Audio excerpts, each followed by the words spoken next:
Shiv education channel पर आपका स्वागत है। हम राजस्थान पशु परिचय की तैयारी कर रहे हैं और राजस्थान भूगोल के अंदर हमने भौतिक प्रदेश और स्थिति और विस्तार वाले चैप्टर कंप्लीट कर लिए हैं और अफवाह तंत्र चल रहा था, उसके अंदर हमने घग्गर नदी पढ़ ली है। जिन्होंने भी पिछली क्लासें नहीं देखी है वो प्लीज प्लेलिस्ट में जाके पिछली क्लासों को देख सकते हैं। एसएसटी का रिजल्ट भी आ गया है, विज्ञान विषय का भी रिजल्ट आ गया है, इनका रिजल्ट आ गया है। जिनका सिलेक्शन हो गया वो अच्छी बात है, जिनका सिलेक्शन नहीं हुआ उनको अंदर ही अंदर दुख तो होता ही है, उसके अलावा अन्य लोगों की सुननी भी पड़ती है। तो उनको आप एक एक करके जवाब मत दो, क्योंकि कब तक कितने लोगों को आप एक एक करके जवाब दोगे। लग जाओ अपने वापस तैयारी में, मत घबराइए कि बीजेपी आई है या कांग्रेस आई है, क्योंकि हर बार चाहे बीजेपी हो या कांग्रेस हो, हर के अंदर वैकेंसी निकलती है।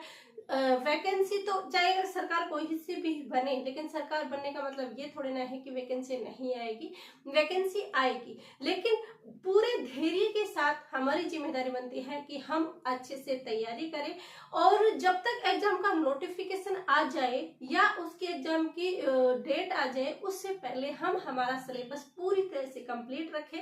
उसके बाद हम करंट अफेयर और टेस्ट सीरीज का ही अभ्यास करें। ऐसी स्थिति अपनी खुद की बना लेनी चाहिए।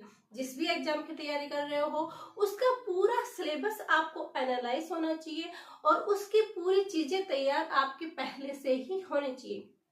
अभी पशु परिचय की एग्जाम आ रही है, उसके अंदर काफी तो लोग ये बोलते हैं कि कांग्रेस की सरकार ने ये वैकेंसी निकाली थी तो बीजेपी वाले नहीं करवाएंगे, इसमें गवर्नमेंट से कोई भी प्रभाव नहीं पड़ता, क्योंकि वित्तीय स्वीकृति इसको मिल चुकी है। पिछले 2-3 साल से ये वैकेंसी बीच में पड़ी हुई थी।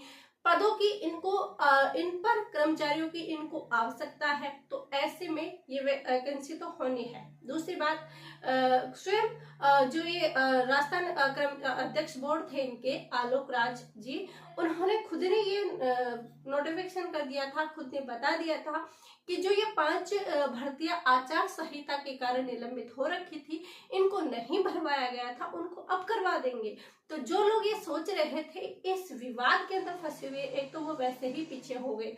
दूसरी बात, जिन्होंने वहां से स्टार्ट कर दी और जो अब स्टार्ट करेंगे वो उनसे कहीं आगे रहेंगे जिन्होंने पीछे तैयारी स्टार्ट कर दी।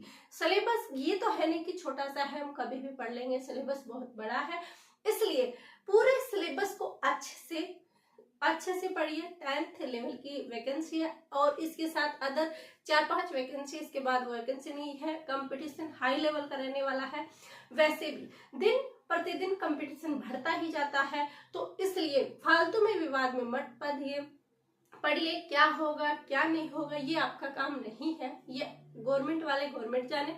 हमारी वैकेंसी तो आ रही तो गे ही, आज नहीं तो 2 महीने बाद आएगी, बल्कि संभावना ये है कि दिसंबर या जनवरी 1 के अंदर ये पशु परिचय के फॉर्म भरे जाएंगे। तो इसलिए अपनी तैयारी पूरी रखिए और सिलेबस कंप्लीट करिए। टॉपिक के साथ साथ प्रीवियस ईयर क्वेश्चन जरूर सोल्व करें। प्रीवियस ईयर क्वेश्चन के साथ साथ कोशिश करें जो 4 ऑप्शन आते हैं उनको भी आप सोल्व करें। चलिए हम स्टार्ट करते हैं। राजस्थान भूगोल के अंदर अफवाह तंत्र पढ़ रहे थे। क्या पढ़ रहे थे हम? अफवाह तंत्र। अफवाह तंत्र के अंदर हमने आंतरिक तंत्र पढ़ा था, आंतरिक नदियां पढ़ी थी। आज हम पढ़ेंगे कि सांभर नदी में कौन कौन सी नदियां गिरती है। क्या पढ़ेंगे आज?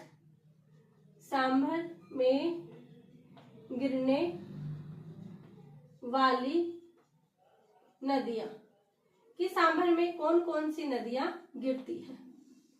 तो जैसे ये हमने बना लिया सांभर नदी, क्या बना लिया? सांभर नदी, ये हमने बना लिया सांभर। क्या? सांभर में गिरने वाली नदियां, तो यहाँ पर हमने बना लिया सांभर। अब इस सांभर झील के अंदर कौन कौन सी नदियां आती हैं, कौन कौन सी नहीं आती है, ये चीजें हमसे पूछी जाती है। तो सांभर में एक नदी आती है मेंथा नदी। कौन सी आती है? मेंथा नदी आती है। अगर हमसे पूछा जाए कि मेंथा नदी कहाँ से निकलती है, तो मेंथा नदी निकलती है, ये हमने निकाल दी मेंथा नदी। कौन सी नदी? मेंथा नदी। मेंथा नदी ये आती कहाँ से है? तो ये आती है मनोहरपुरों की पहाड़ियां, मनोहरपुर मनोहरपुरा, मनोहरपुरा की पहाड़ियां, मनोहरपुरा की पहाड़ियां, मनोहरपुरा की पहाड़ियां जयपुर से निकलती है। फिर ये यहाँ पर जयपुर जाती है। जयपुर के आगे नागौर के अंदर डीडवाना और कुचामन के साथ बहती हुई ये कहाँ पर गिर जाती है? सांबर झील के अंदर गिर जाती है। ये हमने पढ़ लिया कि नदी का उद्गम मनोहरपुरा की पहाड़ियों से निकलती है, सांबर झील में गिरती है। कैसे याद करें? मैं से मनोहर की पहाड़ियों से कौन सी नदी निकलती है? मैं से मनोहर, मैं से मेंथा नदी, मैं से मनोहर, मैं से मेंथा नदी। मनोहर की पहाड़ियों से मेंथा नदी निकलती है। कहाँ से निकलती है? जयपुर से डीडवाना कुचामन को होते हुए सांबर झील में गिर जाती है, सांबर झील में गिर जाती है। अब दूसरी बात आती है कि इस नदी के किनारे क्या क्या स्थित है। तो इस नदी के किनारे क्या क्या स्थित है? यहाँ डीडवाना कुचामन में एक नावा स्थान है। क्या? नावा। नावा में क्या है? नमक की मंडी, नमक मंडी। नावा कहाँ है? कुचामन डीडवाना में है। वहां नावा के किस लिए प्रसिद्ध है? नमक की मंडी के लिए नावा प्रसिद्ध है। सेकंड आता है कि यहाँ पर एक स्थान आता है लूणवा। क्या स्थान आता है? लूणवा। एक क्या स्थान आता है? लूणवा। अब हमसे कोई पूछे कि लूणवा किस लिए प्रसिद्ध है? यह लूणवा मेंथा नदी के किनारे है, डीडवाना कुचामन में है, लेकिन यहाँ पर कौन सा स्थान है? तो यहाँ हम देखेंगे जैन धर्म का केंद्र। अब हमसे पूछा जाता है कि जैन धर्म का केंद्र कौन सी नदी के किनारे स्थित है? तो कौन सी आएगी? मेंथा नदी के किनारे। कहाँ पर स्थित है? लूणवा। लूणवा कहाँ पर स्थित है? डीडवाना कुचामन में। ये हमारी कौन सी होगी? मेंथा नदी होगी, जो कहाँ से निकलती है? मनोहरपुरा की पहाड़ियों से निकलती है।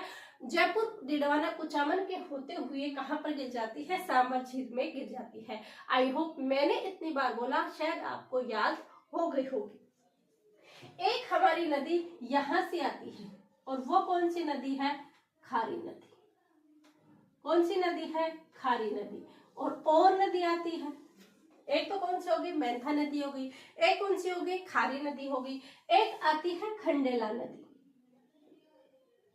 खंडेला नदी। एक नदी कौन आती है?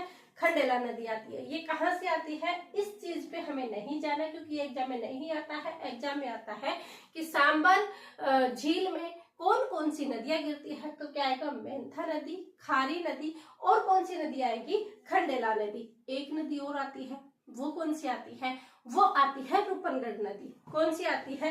रूपनगढ़ नदी। तो ये हमारी हो गई रूपनगढ़ नदी, रूपनगढ़ नदी। अब ये रूपनगढ़ नदी कहाँ से निकलती है? तो ये निकलती है किशनगढ़ अजमेर से। कहाँ से निकलती है? किशनगढ़ अजमेर से, यानी किशनगढ़ की पहाड़ियां, किशनगढ़ की पहाड़ियां। किशनगढ़ की पहाड़ियां कहाँ पर स्थित है? किशनगढ़ की पहाड़ियां अजमेर में स्थित है। तो किशनगढ़ की पहाड़ियों अजमेर से कौन सी नदी निकलती है? रूपनगढ़ नदी निकलती है। और इस रूपनगढ़ नदी के किनारे क्या स्थित है? तो स्थित है, यहाँ पर हम लिखेंगे इस रूपनगढ़ नदी के किनारे सलेमाबाद स्थित है। क्या स्थित है? सलेमाबाद स्थित है। अगर हमसे पूछा जाए कि ये सलेमाबाद क्यों प्रसिद्ध है, यहाँ पर क्या है, तो निम्बार्क संप्रदाय की जो पीठ है वो कहाँ पर स्थित है? सलेमाबाद में स्थित है। और वर्तमान में इसका नाम क्या कर दिया है? निम्बार्क नगर कर दिया है इसका नाम। तो यहाँ पर क्या लिखेंगे?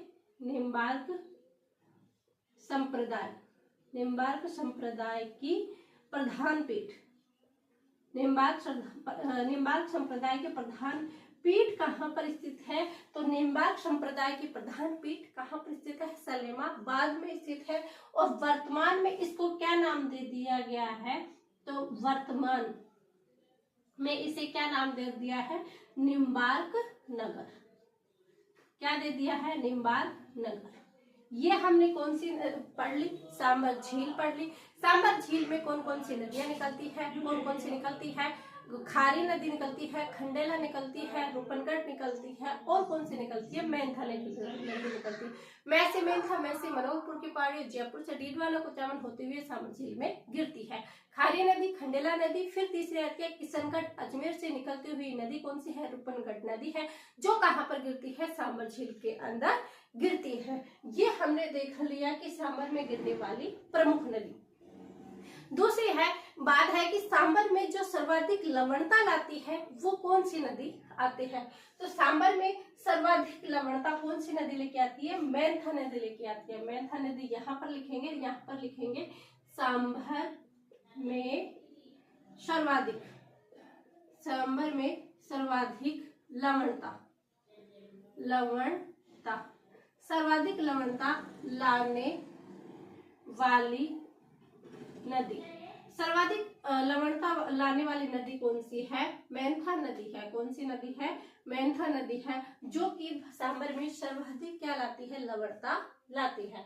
ये हमने सांबर में गिरने वाली नदियां पढ़ ली है। आई होप आपके यह समझ में आ रहा होगा। अगर आपके नहीं समझ में आता है तो कमेंट करके बताइए, और इससे आपको क्या क्या चीजें अच्छे से समझ में आएगी, पूरी कॉन्सेप्ट आप हमें बताइए, और क्लास से अधिक शेयर कीजिए, ताकि जिनको आवश्यकता है ये क्लास उन तक पहुंच सके।